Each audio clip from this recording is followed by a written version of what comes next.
देवराजसेव्यमानपावनाग्रिपङ्कजं व्यालयज्ञसूत्रमिन्दुशेखरं कृपाकरं नारदादियोगिवृन्दवन्दितं दिगम्बरं काशिकापुरादिनाथकालभैरवं भजे।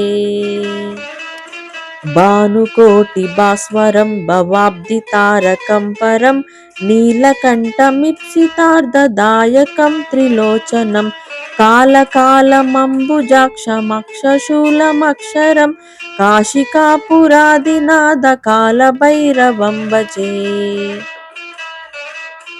शूलटङ्कपाशदण्डपाणिमादिकारणं श्यामकायमादिदेवमक्षरं निरामयं भीमविक्रमं प्रभुं विचित्रताण्डवप्रियं काशिकापुरादिनाथकालभैरवं भजे।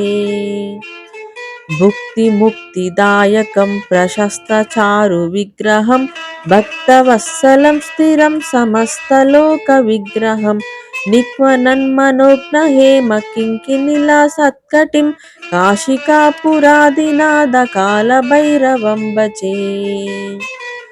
धर्मसेतुपालकं स्वधर्ममार्गनाशकं कर्मपाशमोचकं सुशर्मदायकं विभुं स्वर्णवर्णकेशपाशशोभिताङ्गमण्डलं काशिकापुरादिनाथकालभैरवं भजे।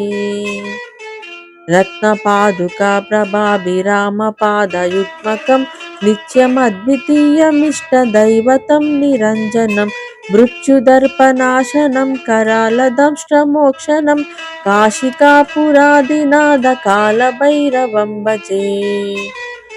अट्टहासभिन्नपद्मजाण्डकोशसन्ततिं दृष्टिपातनाष्टपापजालमुग्रशासनम् अष्टसिद्धिदायकं कपालमालिकाधरं काशिकापुरादिनाथकालभैरवं भजे।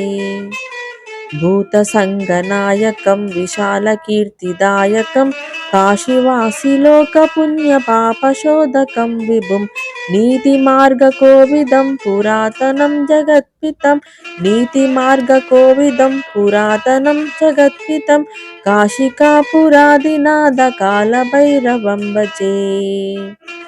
कालभैरवाष्टकं पठाति ये मनोहरं ज्ञानमुक्तिसाधकं विचित्रपुण्यवर्धनं शोकमोहलोभदैन्यकोपतापनाशनं ते प्रयन्ति कालभैरवाग्रिसन्निधं ध्रुवं ते प्रयन्ति कालभैरवाग्रिसन्निधं ध्रुवं काशिकापुरादिनाथकालभैरवं भजे।